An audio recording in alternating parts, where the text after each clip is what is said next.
렉서스와 제네시스 브랜드, 이 첫 인상부터 두 브랜드는 전혀 다른 방향을 지향하고 있는 것을 확인할 수가 있습니다.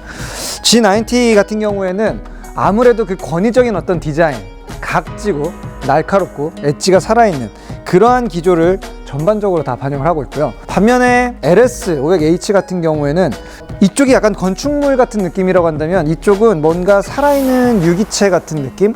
외계에서 온 생명체 같은 느낌? 네, 뭔가 꿈틀꿈틀거리면서 생동감 있는 그런 디자인으로 플래그십을 만들어냈습니다. G90의 이 모델 같은 경우에는 이렇게 4개의 LED를 상하 좌우로 2층으로 이렇게 배열을 했고요. 제네시스가 요즘 계속 강조하고 있는 이 2개의 라인, 초창기 형태를 잡아줬던 그런 새로운 디자인 DNA의 시작점이기도 했었습니다. 자, 그리고 역시 한 브랜드의 이 최고 기한 모델, 플래그십 모델이니만큼 이 그릴의 크기가 진짜 어마어마합니다. 일단 제네시스의 이 새로운 크래프트 그릴은 헤드램프를 더 바깥쪽으로 밀어낼 만큼 굉장히 면적을 크게 튀어냈고요. 그만큼 뭔가 이런 어떤 그릴을 통해서 좀 위압감과 당당한 어떤 자부심을 나타내고자 하는 그러한 플래그십의 디자인 기조가 자연스럽게 녹아들어 있습니다.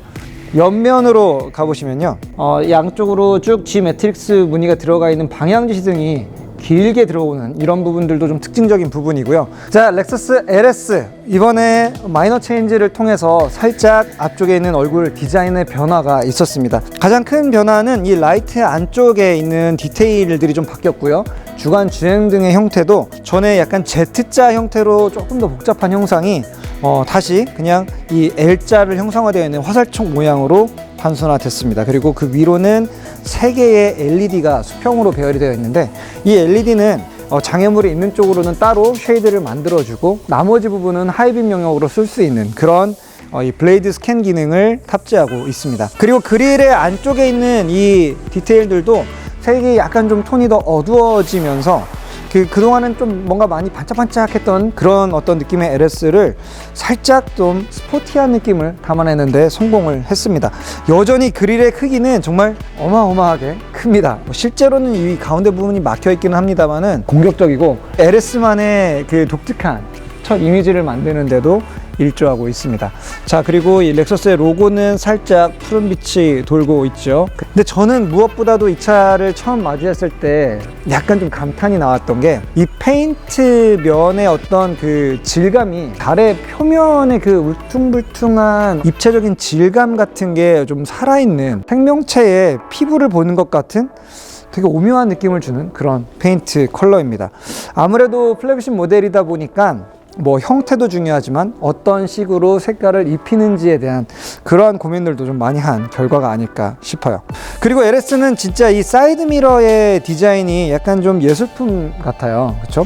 굉장히 날카로운 이 엣지와 부드러운 곡선들이 좀 어우러져 있고, 또 이런 플래그십에서는 찾아보기 힘든 터치인데 외장 페인트로 그대로 다 통일시키지 않고 위쪽은 이렇게 검정색 유광으로 피니쉬를 해 놓았습니다. 그래서 뭔가 측면부는 일단 시선이 다 이쪽으로 이렇게 자연스럽게 쏠려가는 측면부의 어떤 주인공 같은 역할을 이 사이드 미러가 잘 해주고 있어요. 자, 그리고 전체적인 이 측면 프로파일 같은 경우에는 플래그십 모델이지만 꽤나 스포티한 그리고 또 역동적인 느낌을 주는데 주력하고 있습니다. 차는 굉장히 좀 낮고 널찍하게 늘씬하게 빠져있는 것 같은 그런 느낌을 주고요. 이 중간을 가로지르고 있는 캐릭터 라인과 부드럽게 위쪽으로 상승하면서 올라오는 아래쪽에 있는 라인 때문에 굉장히 날렵함을 강조하고 있는 그러한 디자인을 가지고 있습니다. 그리고 이 측면 유리 같은 경우에도 이 도어에 2개로 이렇게 쿼터 글래스가 나뉘어져 있고요. 그 다음에 이 C필러 쪽으로 추가적인 작은 조각 글래스가 하나 더 들어가 있습니다. 그래서 총 옆면에는 4장의 유리로 구성이 되어 있고요. 이 부분이 거의 이 단차가 없이 2장의 유리를 이렇게 연결을 시켜놨습니다. 통상적인 돌출되어 있는 필러가 없이 고급차는 이렇게 만들어야 된다라는 어떤 좀 집념을 보여주는 것처럼 아주 매끄럽게 빠지는 이런 부분들도 LS의 디자인의 큰 특징 중에 하나입니다. 자, 후면부 디자인입니다. 후면부 디자인은 G90 같은 경우에 이 좌우를 완전히 가로지르는 2개의 라인, 그리고 하나는 이제 완전히 관통하는 이 라인을 통해서 엄청나게 넓은 이 LED의 스트립을 만들어냈습니다. 그러다 보니까 차 자체의 이 크기보다도 실제로 더 좀 넓어 보이는 것 같은 시각적인 효과를 구축하고 있고요. 그 외에 나머지 부분들은 굉장히 심플한 면으로 마감을 하고 있는 그런 형태를 가지고 있습니다.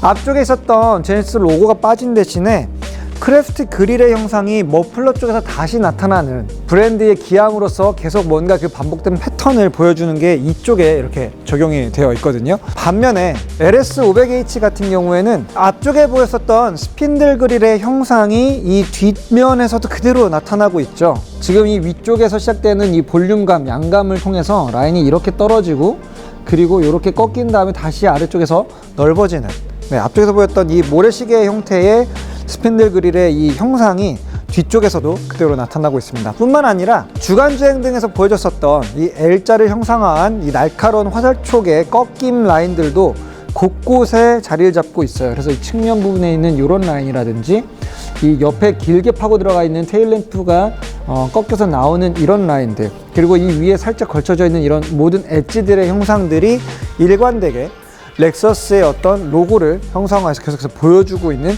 그런 디자인을 가지고 있습니다. 그리고 테일램프 안쪽은 LED가 세 줄이 실질적으로 앞뒤로 이렇게 서로 차곡차곡 입체적으로 들어가서 이렇게 빛을 각각 다른 위치에서 쏘아주고 있는 형태를 띠고 있습니다. G90가 아주 심플한 형태의 라인 구성이었다면 이 LS 같은 경우에는 정말 굉장히 좀 복잡하고 좀 세공을 해놓은 것 같은 약간 좀 다른 디자인 기조로서 어필을 하려고 하는 그런 디자인을 잘 보여주고 있습니다.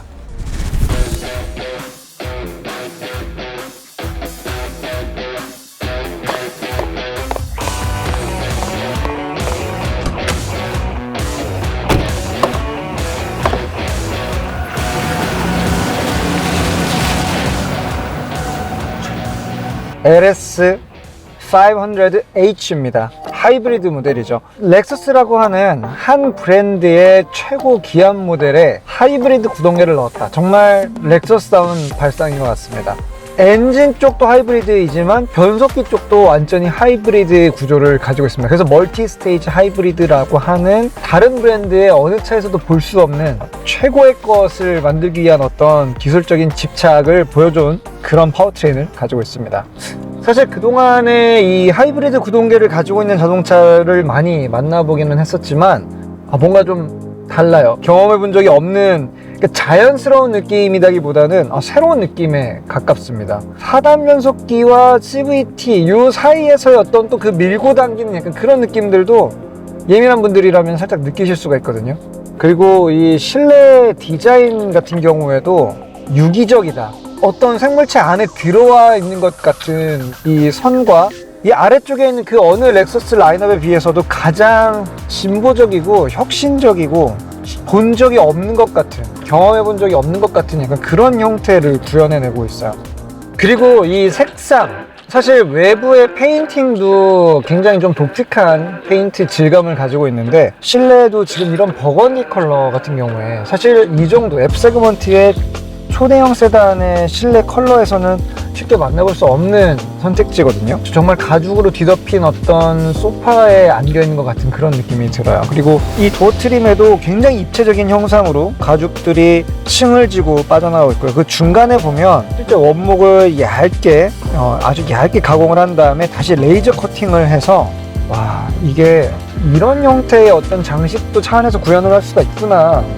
이런 부분들은 진짜 좀 놀라운 부분들이 있는 것 같습니다. 확실히 이러한 형태들은 차후에 제네시스 브랜드들도 한번 좀 참고를 해보면 좋을 것 같아요. 모범적이고 안전한 답안을 가는 것도 방법이겠지만 이렇게 뭔가 다른 차에서는 전혀 생각해 볼 수 없는 이 차를 소유하고 있는 오너들에게 뭔가 특별한 그런 감각을 잘 좀 전달해 주는데 성공하고 있는 것 같습니다. 자, 그리고 이 앞쪽에 펼쳐지는 헤드업 디스플레이의 면적이 무려 24인치라고 합니다. 사실 지금 표시되는 어떤 면적을 보게 되면 거의 이 앞쪽에 이 클러스터 덮개 너비만큼이 표시 영역으로 실제 보여지고 있을 정도로 디스플레이가 자리를 잡고 있습니다. 저는 이 계기판이 그렇게 크지 않고 중앙 부분에 하나, 좌우에 이렇게 수온계와 연료 바늘이 따로 구분돼서 중앙 부분에 디지털 클러스터를 이렇게 배치를 해놨는데, 그냥 아이패드 하나 박아놓은 것처럼 큰 화면을 쓰는 것보다는 차라리 이렇게 약간 좀 뭔가 베젤에 장식이 들어간 부분, 이런 부분들이 오히려 조금 더 고급스러운 느낌을 주는 데는 일조한다고 생각을 합니다. 근데 확실히 이 운전석의 시트의 그 표면에 어떤 굴곡들 있죠, 이런 부분들이 우리 인체의 형상을 그대로 뭔가 본떠가지고 만들어 놓은 것 같아요. 네, 정말 그냥 내 몸에 맞춰 놓은 것 같은 그런 시트의 착자감을 보여줍니다. 시트는 진짜 편안하네요. 주행 모드는 이렇게 양쪽에 나와 있는 뿔 형태의 노브를 돌려서 선택을 합니다. 스노우 모드는 왼쪽에 있고, 그리고 스포츠 모드나 노멀 모드, 컴포트, 에코 모드 등은 우측에 있는 노브를 돌려서 선택을 하게끔 되고요. 커스텀 모드도 따로 여러분들 취향에 맞게끔 프리셋을 해 놓을 수가 있습니다. 처음에는 굉장히 이상한 위치다라고 생각했지만 나중에는 되게 자연스럽게 이쪽으로 손이 이렇게 갑니다. 네. 정말 이 부드럽게 달려나갈 때에는 이 속도를 붙여나가는 감각은 그 하이브리드 구동계의 장점을 10분 잘 발휘를 해주고 있습니다. 자, 급가속은 어떤 느낌일까요? 한 번에 탁 치고 나가는 느낌은 아닙니다. 동력이 한번 벌리고 그 다음에 다시 2단계로 이 추진력이 붙는, 그러니까 CVT 쪽이 먼저 회전수를 끌어올려주고 4단 변속기가 한번 바뀌는 느낌이 아닐까 추정이 되거든요.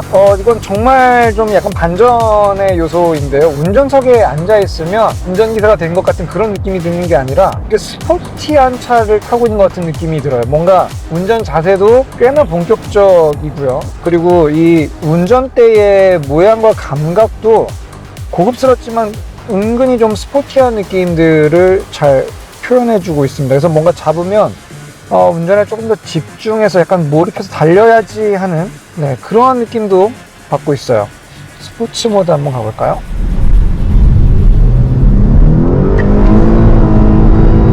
지금 보시다시피 스포츠 모드로 가속을 할 때에도 급가속할 때 이 RPM이 변화하는 느낌이 사실 10개의 기업이기 때문에 6,500에서 6,000 정도로 떨어져서 또 500을 끌어올리고 RPM이 많이 드롭되지 않고 다음 단으로 계속해서 거의 최고 출력을 끌어주는 그런 모습입니다. 하지만 이 차를 가지고 사실 스포츠 플러스로 두고 탈 일은 그렇게 많지는 않을 거라는 생각이 들어요. 컴포트 모드나 에코 모드, 이런 모드가 좀 더 잘 어울리지 않을까 생각이 듭니다. 합산 출력 359마력, 그리고 5.2m가 넘는 대형 차체, 이런 차체를 가지고서도 사실 지금 이렇게 순항으로 주행할 때 연비 같은 경우에는 순간적으로는 뭐 리터당 한 14km 정도까지 표시가 되고요. 평균적인 연비를 본다고 해도 고속도로 위에서는 일단 기본적으로 두 자리 숫자를 보는 것이 그렇게 어렵지는 않아 보입니다. 지금 이 차가 조용히 전기로만 다니다 보니까 옆에 지나가는 차들의 엔진 소리가 되려 훨씬 크게 들릴 정도입니다. 이번에 이 부분 변경을 가진 LS 같은 경우에는 한층 더 부드러운 승차감으로 하체를 다시 재조율을 했다고 합니다.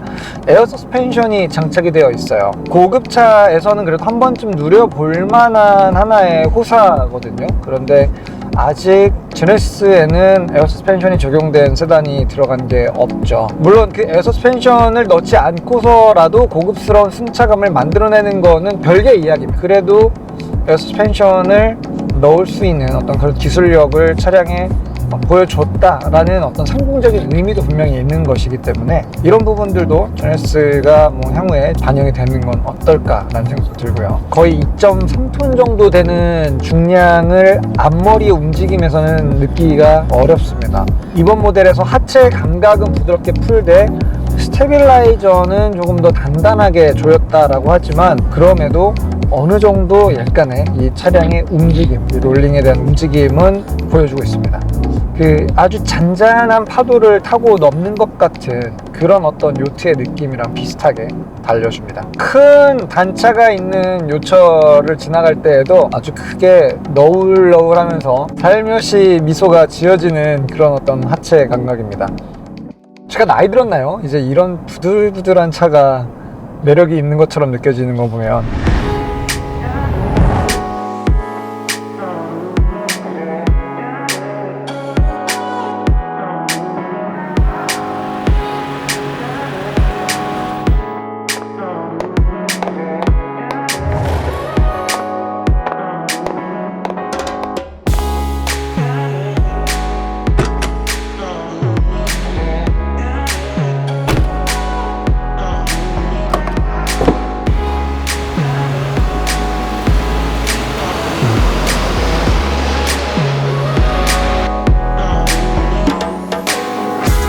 자, 이제 제네시스의 G90로 제가 옮겨 앉았습니다.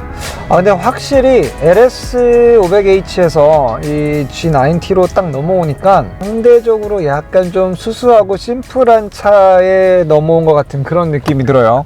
지금 이 차는 3.3 트윈 터보 엔진을 달고 있는 파워트레인입니다. 그리고 토크 컨버터에 8단 자동 변속기에 연결이 되어 있죠. 동급 최고라고 할 수도 없고 뭐 세계 최초라고 부를 수 있는 그런 구성도 아니기는 합니다. 뭐 LS에 비해서 기어 단수도 좀 떨어지기도 하고 전통적으로 오래 써왔던 터보 휘발유 엔진이기 때문에 특별히 뭔가 기술적으로 내세울 수 있는 면은 상대적으로 떨어지기는 합니다만, 그럼에도 기본적인 조합은 꽤나 완성도가 높습니다. 특별히 흠잡을 데가 없다라는 뜻이죠. 이 트윈 터보 엔진은 사실 극저속 RPM 영역에서부터 최대 토크를 아주 플랫하게 발휘하기 때문에 저회전에서 쭉 그 기어 단수를 떨어뜨리지 않고도 큰 차체를 끌어올리는 어떤 여유로운 토크 면에서는 꽤나 흡족할 만한 성능을 줍니다. 물론 그렇게 밟을 때마다 많은 양의 연료를 소모하는 것도 부인할 수 없는 사실이죠. 과연 G90는 어느 정도 되는지 제가 연비를 살짝 리셋을 해보도록 하겠습니다. 확실히 LS랑 비교하면 모든 버튼들은 큼지막하고 그냥 의뢰에 있어야 될 위치들의 아주 그냥 익숙한 자리에 다 위치를 하고 있습니다. 네, 지금 이 G90의 계기판은 아날로그 방식의 RPM과 속도계를 좌우에 배치하고요, 가운데 부분에 풀컬러 디스플레이를 가지고 있습니다. 저는 개인적으로 고급차는 응당 아날로그 바늘이 더 어울리는 조합이라고 생각을 해요. 하지만 그러기 위해서는 사실 이거보다는 조금 더 고급스럽게 세공을 한 아날로그 다이얼이었으면 어땠을까라는 아쉬움도 한편 좀 남습니다. 물론 저 가운데 부분에 이 방향지등을 켤 때마다 사각지대를 보여주는 그 블라인드 뷰 모니터 시스템 같은 경우에는 아주 사용할 때마다 그 체감 만족도가 꽤 높긴 합니다. 확실히 저희가 리뷰 시작할 때 똑같이 연료를 채우고 시작을 했음에도 연료 바늘이 떨어지는 스피드는 아무래도 G90 쪽이 LS보다는 빠르게 움직이고 있습니다. 지금 LS 같은 경우에는 한 4분의 1 조금 넘어서는 연료 소모량을 보여주고 있는데, G90의 경우에는 연료계 바늘이 이미 반 탱크에 가깝게 갈 만큼 바늘이 꺾여져 있습니다. G90의 이 하체 감각도 굉장히 소프트합니다. 웬만한 상황에서는 에어 서스펜션이 그렇게 부럽지 않을 정도로 아주 노련한 바디 컨트롤 능력을 보여줍니다. 그런데 확실히 에어 서스펜션이 있는 LS 쪽이 전체적으로 이 차체가 상하로 움직이는 스피드가 훨씬 더 유연하고 부드럽게 움직이고요. G90는 일단 스프링이랑 댐퍼의 어떤 이 부드러운 설정을 가지고는 있지만, 그럼에도 상대적으로 이 상하의 어떤 이 진폭이 조금 더 빠르게 움직이는 그런 모습을 보여주고 있습니다. LS가 지금 G90보다는 1인치가 더 큰 휠, 그러니까 승차감은 조금 더 불리한 휠을 달고 있음에도 확실히 에어 서스펜션이 갖고 있는 어떤 그런 특장점들을 충분히 잘 활용하고 있는 그런 하체 감각을 보여주고 있고요. 그런 부분들도 차이점인 것 같아요. LS500H가 지금 이 G90보다 100kg 이상 더 무겁습니다. 네, 그런데 의외로 LS는 꽤나 좀 가볍게 사뿐사뿐 머리가 움직이는 느낌이고요. G90 같은 경우에는 우리가 오랫동안 생각해왔던 어떤 그런 대형 썰룬의 느낌, 쉽게 방향을 바꾸지 않고 아주 묵묵하게 안정적으로 궤적을 유지하려고 하는 약간 그런 느낌이 더 가깝게 들고 있거든요. 자, 그러면 뒷좌석의 느낌은 어떤지 한번 넘어가 보도록 할게요.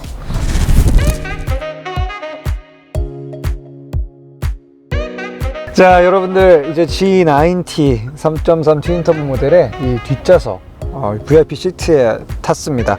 지금 이 차량 같은 경우는 뒷좌석이 독립 2인석으로 옵션이 되어 있는 상황이에요. 그래서 가운데 있는 이 컨트롤 패널은 위로 아예 올라가지 않고 이렇게 고정이 되어 있는 그런 형태로 되어 있습니다. 확실히 앞자리에 있다가 뒷자리로 오니까 힙포인트가 좀 위쪽으로 올라갔다라는 느낌이 제일 먼저 다가와요. 꽤나 좀 높게 앉는 그런 구성을 가지고 있고요. 굉장히 좀 우와! 신기사 컵이 넘어졌잖아. 네, 지금 이 G90의 시트 같은 경우에는 그 척추협회에서 이 공인 인증을 받은 그 인체를 굉장히 좀 잘 떠받들어주는 그런 형상을 가지고 있다고 합니다. 자, 이 사이즈를 좀 잠깐 다시 비교해 보면요, G90가 LS500보다는 전장이 약 30mm 정도 더 짧습니다. 하지만 휠 베이스는 되려 35mm 정도 이 G90가 더 길게 뽑아냈어요. 그래서 전동 이 레스트 기능을 이용해서 시트를 앞쪽을 조금 더 후퇴시키고 제가 좀 편안하게 휴식을 취할 수 있는 이 모드가 있거든요. 자, 이렇게 앞좌석에 쭉 물러나고 그 다음에 이제 저도 약간 뒤쪽으로 이렇게 눕는 이런 형태가 되게 되죠. 이렇게 놓으니까 이제 전면 유리가 제 앞으로 바로 딱 트이면서 굉장히 좋은 시야를 마련해 주고 있거든요.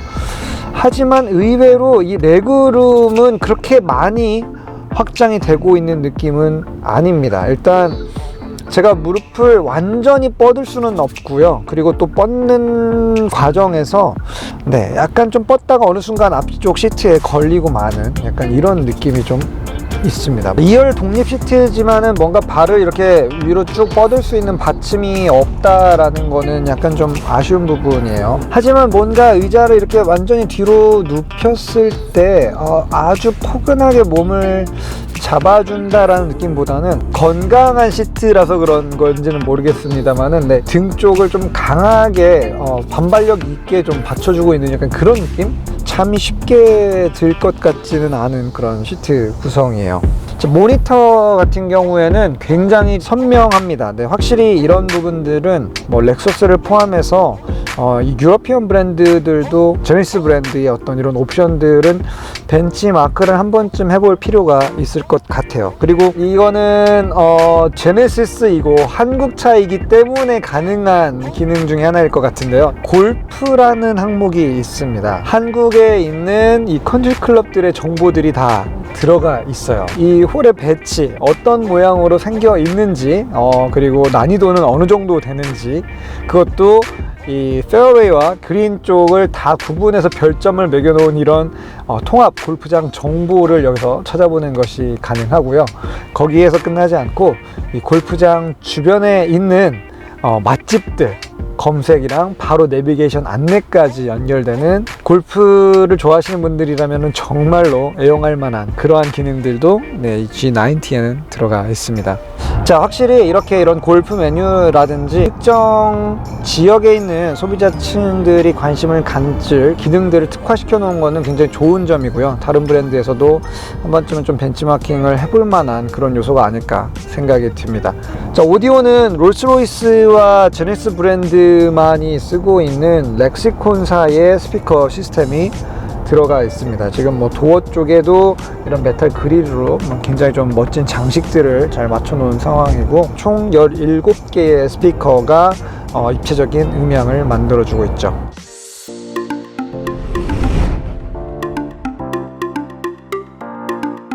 자, 이제 LS500H의 뒷좌석에 탑승을 했습니다. 확실히 G90하고 LS500H하고 이 뒷자리에서 느껴지는 감각이 사뭇 다릅니다. 이렇게 큰 차이가 날 줄은 몰랐어요.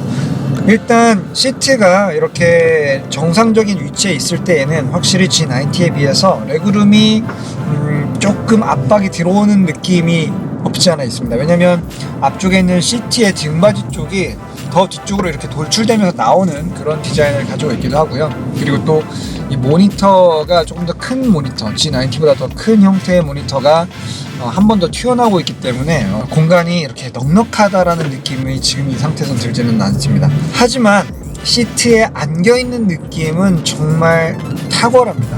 뭔가 수치나 어떤 그런 팩트로 설명하기 어려운 만족도의 영역을 보여주고 있어요. 뭐랄까요, 이런 의자에 앉아본 적이 없는 것 같습니다. 굉장히 부드러운, 하지만 그 소재가 약간 그 어떤 엠보싱 효과를 이용해서 약간 그 빈 굴곡들을 치밀하게 다 채워주고 있는 것 같은 그런 느낌이 듭니다. G90는 프라임 나파 가죽을 쓰고 있었고요.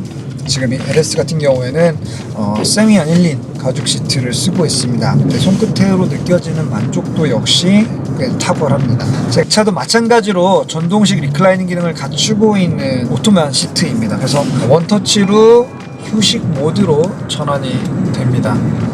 저도 살짝 눕게 되는데요. 뒤쪽으로 이렇게 리클라이닝 되는 각도도 G90보다 더 많이 눕혀집니다. 그래서 이렇게 뒤쪽으로 높여놓으면 정말 바로 잠이 들 정도로 아주 편안한 자세가 나오고 있어요. 하지만 여기서 끝이 아닙니다. 이 차는 이 허벅지 뒤쪽을 받쳐주는 이 받침대가 추가로 들어가 있기 때문에 사실 발을 정말 완전히 앞으로 좀 뻗고 싶다 이럴 때에는 완전히 다리를 쭉 뻗어서 이동할 수 있는 이 정도의 공간도 마련을 해줄 수가 있어요. 제네시스 브랜드는 다리를 뻗을 수 있는 자세까지는 만족을 시켜주지를 못했었거든요. VIP 차량들을 많이 만들어 본 어떤 그 브랜드의 역사 속에서 나오는 접근법인 것 같아요. 단 하나 차이점이라고 한다면 G90는 앞쪽으로 시야가 완전히 뻥 터졌거든요. 앞유리를 일렬에서 보는 것처럼 제가 뒤에서 볼 수가 있었는데 지금 이 차량은 훨씬 더 뒤로도 많이 눕고 모니터는 더 큰 게 위쪽에 자리하고 있다 보니까 사실 앞쪽에 있는 시야는 약간 좀 제약을 받는 부분들이 있습니다. 하지만 여기에서 LS가 제네시스 브랜드에게 또 하나 좀 배웠으면 하는 부분들이 있습니다. G90 같은 경우에는 모든 버튼들이 아주 직관적인 위치에, 그리고 딱 보면 이게 무슨 기능을 하는지 알 수 있는 그러한 형태를 띠고 있었거든요. 그런데 이 LS는 너무 많은 기능들이 뒷자리에 있는데 버튼들을 다 없애버렸습니다. 옆에 선쉐이드를 조절하는 버튼마저도 없애놨어요. 그냥 창문 스위치 하나만 덩그러니 남아 있습니다. 그러다 보니까 여기에 여러 개의 챕터가 있어요. 오디오 조절 챕터, 공조장치 챕터, 시트의 각도, 마사지 기능, 그리고 램프와 쉐이드를 조절하는 것, 그리고 이제 전체 이 컨트롤 패널을 설정하는 설정 메뉴까지 굉장히 많은 기능들을 여기다가 다 좀 구겨 넣어 놨습니다. 기능들은 많아서 좋기는 한데 특정 기능들을 활용하려면은 몇 단계를 찾아서 들어가야 된다라는 점. LS는 그래서 전통적인 부호들을 위한 자동차가 아니라 약간 조금 더 젊은 연령대층에게 어필할 수 있는 그런 자동차가 아닐까라는 생각도 갖게 됩니다. 자, 그리고 이 차량의 위쪽으로 시선을 옮기게 되면 아까 G90에서 봤었던 이런 어떤 메이크업 거울 조명과 함께 자리 잡은 것 외에 B필러에도 이 에어벤트가 있지만 이 유리창 위쪽에도 바로 시원하게 바람을 맞을 수 있는 에어컨 벤트를 자리해 놓았고요. 그리고 이 위쪽에 스피커들이 뒤쪽에도 루프에 2개가 있고요. 그리고 저 앞에 선루프 앞쪽에도 2개가 추가적으로 달려 있습니다. 마크 레빈슨의 레퍼런스 오디오 시스템이 들어가 있는데 무려 23개의 스피커가 실내에 배치되어 있습니다. 제가 어디 있는지 다 세어보다가 중간에 포기할 정도로 엄청나게 많은 개수의 이 스피커들이 이곳에 배치가 되어 있습니다. 현대나 제네시스 브랜드 실내 공간을 잘 뽑아내기로 워낙 유명했던 브랜드이거든요. 근데 그럼에도 불구하고 LS가 더 짧은 휠베이스에서 실제로 더 편안한 자세를 만들어줄 수 있는 더 넓은 공간을 뽑아냈다라는 건데, 이런 것들도 아마 이 뒷자리 중심의 자동차를, 이런 쇼퍼 드리븐 카를 오랫동안 만들었던 그들의 어떤 노하우가 분명히 담겨져 있다라고 생각이 듭니다. 정말 근데 뒷자리는 편안합니다. 네. 보통 제가 이런 그 풀사이즈 세단이나 리무진을 뒷자리를 타면 금방 내려서 다시 운전석으로 돌아가고 싶다라는 생각을 종종 하거든요. 근데 이 차는 그냥 계속 뒷자리에 앉아서 집까지 갔으면 좋겠어요.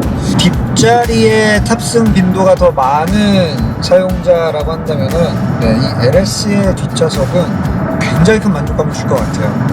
이 국내 제네시스 브랜드를 포함해서 유러피언 브랜드들이랑 직접적으로 견져봤을 때에도 근데 이 착자감 면에서는 진짜 아쉬운 부분들이 없을 정도로 굉장히 높은 완성도를 보여주고 있습니다. 진짜 어느 위치에 앉아 있어도 사실 시트가 주는 어떤 만족감은 굉장히 큰데요. 정말 근데 그 중에서도 저는 이 릴렉스 모드가 정말 뿌리칠 수 없는 유혹이네요. Falling down and I'm rising up. Reach the clouds in a state of flux. Rolling through the sky, I forget the faces. Do you ever wonder why we try to... 자, 여러분 어떠신가요?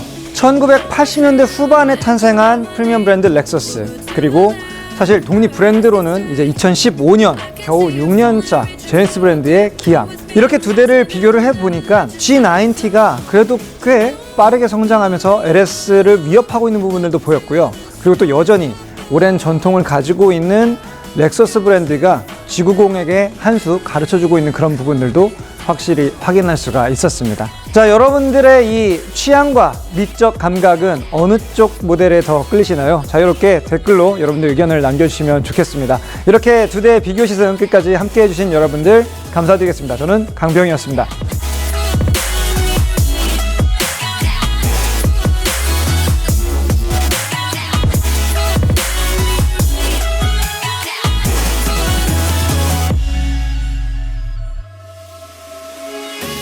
Falling down and I'm rising up. Reach the clouds.